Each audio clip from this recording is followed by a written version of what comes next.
Hi guys, welcome back to this channel. So on today's tutorial I'm gonna show you how to save or download video Google Chat on phones to gallery. So here I've already opened the Gmail actually, and here I've already have a Google Space, which is like the same in Google Chat, but it's like for a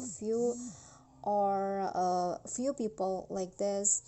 And here I want to save this video right here, and then here what you need to do is you can find, when you click that, you can find the download option. So you need to open the video first, click on the video, and it will appear like this. And what you guys need to do is click on the three dots icon at the top right corner and click on download,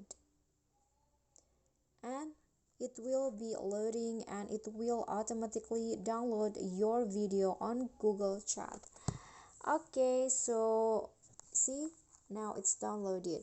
Okay guys, so that's all for me. I hope this video will be helpful to you. Thank you guys so much for watching. If you like the video, please do click on the thumbs up icon. Don't forget to leave a comment and subscribe. I'll catch you all in the next tutorial.